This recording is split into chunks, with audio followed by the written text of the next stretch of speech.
Hello it's me Sana welcome back to my channel ബിറ്റഡ് photo സ്റ്റുഡിയോയുടെ episode 14 കാണാം. ഹാനിൻ്റെ അടുത്ത് നിന്നും പെട്ടെന്ന് അപ്രത്യക്ഷമാക്കുന്ന കീജുവിൻ്റെ സോള് അവൻ്റെ അങ്കിളിൻ്റെ പഴയ സ്റ്റുഡിയോയിലേക്കാണ് എത്തുന്നത്. ആ ക്യാമറയൊക്കെ കണ്ട് താൻ എന്താണ് ഇവിടെ എന്ന് ആലോചിച്ച് കൺഫ്യൂഷനായി നിൽക്കുന്ന കീജുവിൻ്റെ അടുത്തേക്ക് അവൻ്റെ അങ്കിൾ വന്ന് നീ വന്നോ, അതെ ഞാൻ നിൻ്റെ അങ്കിൾ തന്നെയാണെന്ന് പറഞ്ഞതും കീജുവിന് ഓടി വന്ന അങ്കിളിനെ ഹഗ് ചെയ്യും. എന്നെ ഒറ്റയ്ക്കാക്കി പോയെന്നാണ് ഞാൻ വിചാരിച്ചത്, അതുകൊണ്ട് തന്നെ ഞാൻ എപ്പോഴും അങ്കിളിനെ കുറ്റപ്പെടുത്തിക്കൊണ്ടേയിരിക്കുകയായിരുന്നു എന്നൊക്കെ കീജുൻ കരഞ്ഞുകൊണ്ട് പറയും. അങ്കിൾ അവനെ സമാധാനിപ്പിച്ച ശേഷം എൻ്റെ ലാസ്റ്റ് ഫോട്ടോ നീ തന്നെ എടുക്കണമെന്ന് പറയും. വളരെ വിഷമത്തിൽ കീജുൻ ആദ്യത്തെ ഫോട്ടോ എടുക്കും. നിന്നെ വലുതായി കണ്ടതിൽ സന്തോഷം തോന്നുന്നു എന്ന് അങ്കിൾ പറയുമ്പോൾ നമുക്ക് രണ്ടാമത്തെ ഫോട്ടോ എടുക്കാതിരുന്നാലോ, നമ്മൾ ഇപ്പോഴല്ലേ കണ്ടുമുട്ടിയത് എന്ന് കരഞ്ഞുകൊണ്ട് കീജുൻ പറയും. കീജുൻ നിന്നെയും കാത്തൊരാൾ അവിടെയുണ്ട്, നീ തിരിച്ചു പോകുന്നില്ലേ, ഒരു ഫോട്ടോഗ്രാഫർ എന്ന രീതിയിൽ നീ നിൻ്റെ ജോലി ചെയ്യണമെന്ന് അങ്കിൾ പറഞ്ഞതും അവൻ രണ്ടാമത്തെ ഫോട്ടോ എടുക്കാൻ തുടങ്ങുമ്പോൾ നിന്നെ ഒറ്റയ്ക്കാക്കി പോയതിൽ ക്ഷമിക്കണം കീജുൻ എന്ന് അങ്കിൾ പറയും. ഇത് കേട്ട് കീജുൻ നിങ്ങൾ അടുത്ത ജന്മത്തിൽ ഒരിക്കലും ഗോസ്റ്റുകളുടെ ഫോട്ടോഗ്രാഫറോ എൻ്റെ അങ്കിളോ ആകരുത്, ജസ്റ്റ് നോർമൽ ആളായി ഒരുപാട് കാലം ജീവിക്കണമെന്ന് പറഞ്ഞ് അവൻ രണ്ടാമത്തെ ഫോട്ടോയും എടുക്കും. രണ്ടുപേർക്കും ഒരുപാട് വിഷമമാകും. അങ്കിൾ അവന് ഹാപ്പി ബർത്ത്ഡേയും പറഞ്ഞ് അവസാനം ഈ ലോകത്ത് നിന്നും നെതർ വേൾഡിലേക്ക് സമാധാനമായി പോകും. അപ്പോൾ തന്നെ ഹോസ്പിറ്റലിലുള്ള കീജുവിൻ്റെ ദേഹത്ത് സോൾ തിരിച്ചു കയറുകയും അവൻ കണ്ണു തുറക്കുകയും ചെയ്യും. കീജുവിന് എന്തെങ്കിലും പറ്റിക്കാണുമെന്ന ഭയത്തിൽ അവൻ്റെ അടുത്തേക്ക് ഓടി ചെല്ലുകയാണ് ഹാൻ. എന്നാൽ അവനെ ബെഡിൽ കാണാൻ കഴിയില്ല. തീർച്ചയായും അവനെന്തോ സംഭവിച്ചെന്ന് കരുതി കരയുന്ന ഹാനിൻ്റെ പുറകിലായി കീജുൻ വന്ന് അവളെ വിളിക്കും. അവനെ കണ്ടതും ഒരു സംശയത്തോടെ അവനെ അവൾ തൊട്ടു നോക്കും. സന്തോഷത്തിൽ അവർ രണ്ടുപേരും ഹഗ് ചെയ്തിരിക്കുന്നത് കാണുന്ന ഇവർക്കും സന്തോഷമാകും.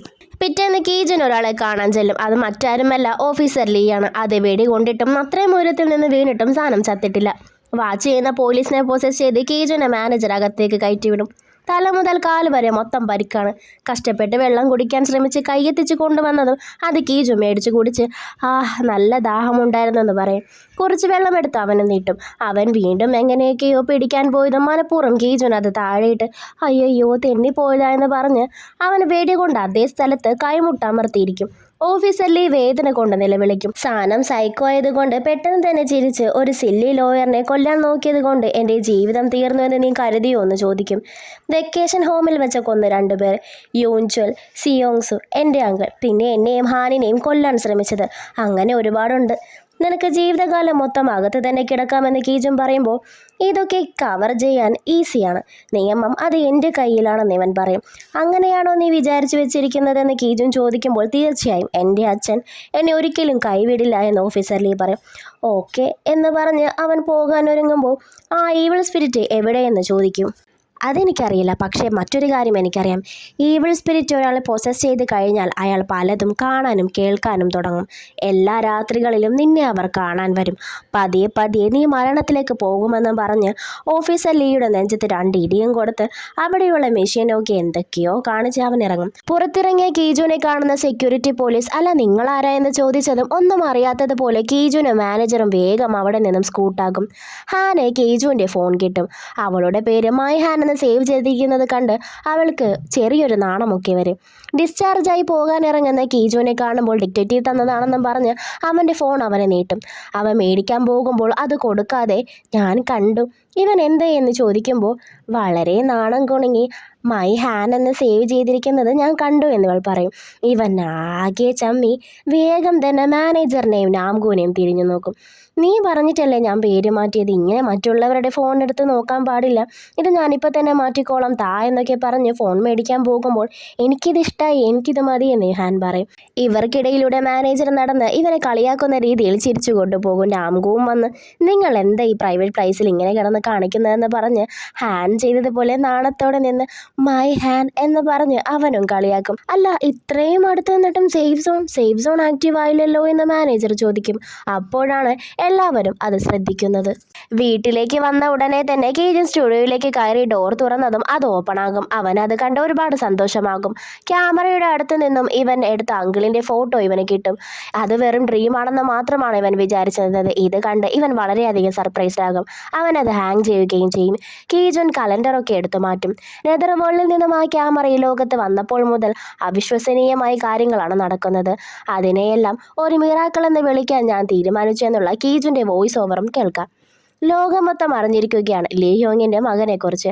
അതുകൊണ്ട് തന്നെ ഉന്നതിയിലുള്ളവരെ കോണ്ടാക്ട് ചെയ്യാൻ പോലും ഇയാൾക്ക് സാധിക്കുന്നില്ല. പ്രസിഡന്റ് നിങ്ങളോട് ഒരു ആൻസർ ആവശ്യപ്പെട്ടിരിക്കുകയാണെന്ന് ഇയാളുടെ മാനേജർ പറയും. ഓഫീസിൽ ലീയെ ക്വസ്റ്റ്യൻ ചെയ്യാൻ തുടങ്ങുമ്പോൾ എൻ്റെ അച്ഛനിവിടെ കാണണമെന്ന് ഞാൻ ഒരുപാട് റിക്വസ്റ്റ് ചെയ്തതാണല്ലോ, ഇപ്പോഴും വന്നില്ലേ? അച്ഛനെ കോൾ ചെയ്യാൻ പോലും അനുവദിച്ചില്ലെന്ന് അച്ഛൻ അറിഞ്ഞാൽ നിങ്ങളെയൊക്കെ വെറുതെ വിടുമെന്ന് തോന്നുന്നുണ്ടോ എന്ന് ഓഫീസർ ലീ ചോദിക്കുമ്പോൾ, ഞങ്ങൾ വിളിച്ചിട്ടും നിന്റെ അച്ഛൻ തന്നെയാണ് അത് റിജക്റ്റ് ചെയ്തത്. ഇവിടെ ഇരിക്കുന്നത് കാരണം നീ കാര്യങ്ങളൊന്നും അറിഞ്ഞിരിക്കില്ല എന്ന് പറഞ്ഞ് ഞാൻ ഇതുവരെ ഒന്നും അറിഞ്ഞിട്ടേയില്ല. ഇങ്ങനൊരു മകനാണല്ലോ എനിക്കുണ്ടായത് എന്നൊക്കെ പറഞ്ഞുള്ള ലീ ഹ്യോങ്ങിൻ്റെ ആർട്ടിക്കിൾ ഇവന് കാണിച്ചു കൊടുക്കും. ഇത് കണ്ടതും ഇവൻ കരയാൻ തുടങ്ങും. ഒരു സൈക്കോ കരയോ എന്ന് ഓർത്തതും വേഗം തന്നെ സൈക്കോ കയറി നിങ്ങൾ വിചാരിക്കുന്നുണ്ട് എൻ്റെ അച്ഛനും ഒന്നും അറിയില്ലെന്ന് പറയുന്നത് ഓഫീസിൽ ലീയെ കാണിച്ചുകൊണ്ട് ആ സീൻ അവിടെ കട്ടാകും. കീജൻ വീട്ടിലേക്ക് വരുമ്പോൾ കുറേ ഡയറക്ഷൻസ് ഒക്കെ കാണും. അതിൻ്റെ പുറകിൽ ഇവൻ പോകുമ്പോഴാണ് തൻ്റെ ബർത്ത്ഡേ സെലിബ്രേഷൻ ആണെന്ന് അവന് മനസ്സിലാകുന്നത്. അവൻ ഒരു വിഷൊക്കെ മനസ്സിൽ വിചാരിച്ച് ക്യാൻഡിലൂത് ലൈറ്റ് ഓൺ ആകുമ്പോഴാണ് തൻ്റെ റൂം ആകെ മാറിപ്പോയത് ഇവൻ ശ്രദ്ധിക്കുന്നത്. ഇനി ബ്രൈറ്റായ ഒരു നോർമൽ ലൈഫ് തന്നെ ആകണമെന്ന് ഹാൻ ഇവനോട് പറയും.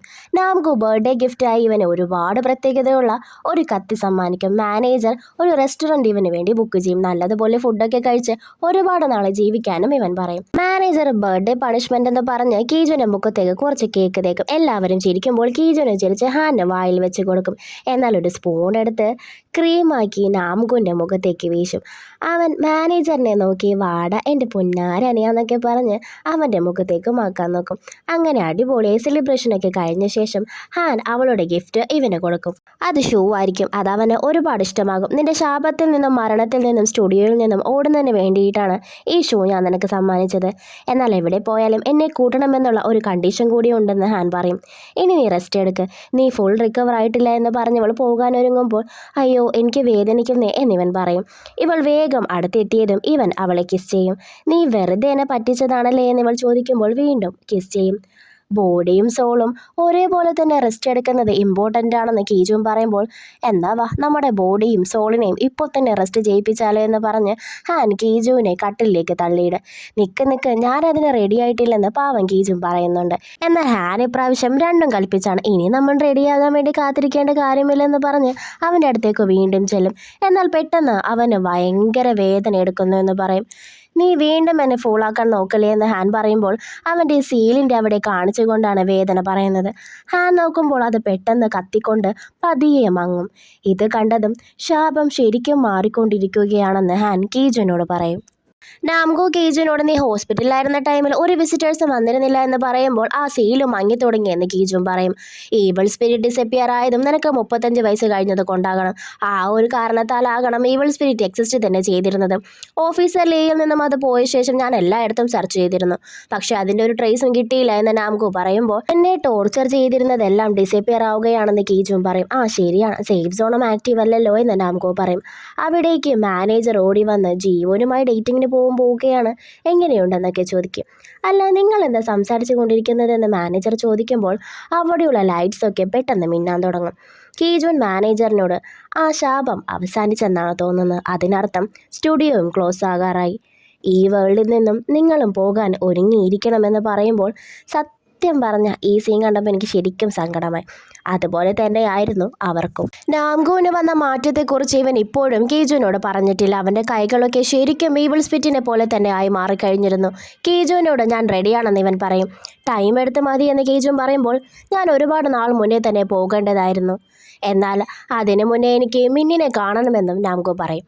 നാരി കാണണമെന്ന് ആവശ്യപ്പെട്ടത് കൊണ്ട് ഓടി വന്നിരിക്കുകയാണ് മിൻ. ഇവളുടെ കൈവച്ചുണ്ടാക്കിയ കുറച്ച് ഫുഡും അവന് കൊടുക്കും. മിൻ വളരെയധികം സന്തോഷിക്കും. പക്ഷേ ഇതൊരു ഗുഡ് ബൈ ഗിഫ്റ്റ് ആണെന്ന് പറഞ്ഞതും അവൻ ആകെ ഷോക്കാകും. എന്നെ സ്നേഹിച്ചതിനും എൻ്റെ കൂടെയുണ്ടായതിനും നന്ദി ഇവൾ പറയും. നീ സമയമെടുത്ത് നിന്റെ മറുപടി പറഞ്ഞാൽ മതിയെന്ന് മിൻ പറയുന്നുണ്ടെങ്കിലും എൻ്റെ ഉത്തരം എപ്പോഴും അതുതന്നെയായിരിക്കും, നമുക്ക് പിരിഞ്ഞേ മതിയാകൂ എന്ന് നാരി തീർത്തു പറയും. ഡേറ്റിങ്ങിനായി ജീവനെ കാത്തു നിൽക്കുകയാണ് മാനേജർ. ഞാൻ ശരിക്കും ഇവിടം വിട്ട് പോകുവാണോ എന്നിവൻ ചിന്തിക്കും.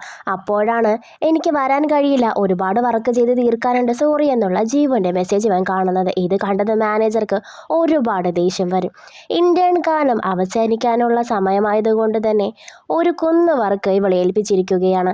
അവളുടെ കൊളീഗ് പോകും നേരം മാനേജറിൻ്റെ ഫോട്ടോ എന്തെങ്കിലും ഉണ്ടോ എന്ന് ഇവൾ ചോദിക്കുമ്പോൾ 3 വർഷം മുന്നേ മരിച്ച ആളല്ലേ, എൻ്റെ കയ്യിലുണ്ടാകാൻ ഒരു വഴിയുമില്ല എന്ന് പറയും. അല്ല നിനക്കിപ്പോൾ എന്തിനാണ് അയാളുടെ ഫോട്ടോ എന്ന് ചോദിക്കുമ്പോൾ വെറുതെ അയാൾ എത്ര ഹാൻസം ആണെന്ന് അറിഞ്ഞിരിക്കാനാണെന്ന് ഇവൾ പറയും. അയാൾ പോയ ശേഷം ഇവൾക്ക് വയ്യാത്തതുപോലെ തോന്നും. ഈ സമയം ഫുഡ് ഡെലിവറിയുമായി ഒരാൾ വരും. എപ്പോഴത്തെയും പോലെ തന്നെ പെട്ടെന്ന് തന്നെ ഇവൾക്ക് അത് മാനേജർ ആണെന്ന് മനസ്സിലാകും. 10 മിനിറ്റ് ആകാറായതുകൊണ്ട് തന്നെ വീണ്ടും ഒരാളെ പൊസസ് ചെയ്യാൻ വേണ്ടി പോകുന്നത് കണ്ട്, നീ ആരെയും ഇനി പൊസസ് ചെയ്യണ്ട, എനിക്ക് ഓക്കെയാണ്. നിന്നെ കാണാൻ കഴിഞ്ഞില്ലെങ്കിലും ഞാൻ ഓക്കെയാണ്. നീ എൻ്റെ അരികിൽ ഉണ്ടായാൽ മാത്രം മതി. നീയായിട്ടിരിക്കുന്നതാണ് എനിക്കിഷ്ടമെന്ന് ഇവൾ പറയുമ്പോൾ ഈ വേൾഡിൽ നിന്നും പോകാൻ റെഡിയായി നിന്നോളാൻ കീജുൻ പറഞ്ഞത് ഇവൻ ഓർക്കും. അവൾ പറഞ്ഞതുപോലെ തന്നെ ആ ബോഡി വിട്ട് വെറും സോളായി വളരെ നിരാശയിൽ അവൻ ചെല്ലും. ജീവനുമായി ഒന്നടുത്തതേയുള്ളൂ. അപ്പോഴേക്കും പിരിയാനുള്ള സമയമായെന്നുള്ള വിഷമവും അവനുണ്ട്. ഈ സമയം മിന്നിനെ കാണാൻ നാംഗുവും കീജുനും എത്തും. നാംഗു, അതായത് നാരിയുടെ ഭർത്താവിനെ നിനക്കറിയില്ലേ? മരിച്ചുപോയ അദ്ദേഹത്തിന് ഇവിടം വിട്ട് പോകുന്നതിന് മുന്നേ നിന്നോട് കുറച്ച് കാര്യങ്ങൾ പറയാനുണ്ടെന്ന് പറയുമ്പോൾ എല്ലാവരെയും പോലെ തന്നെ മിന്നും വിശ്വസിക്കില്ല.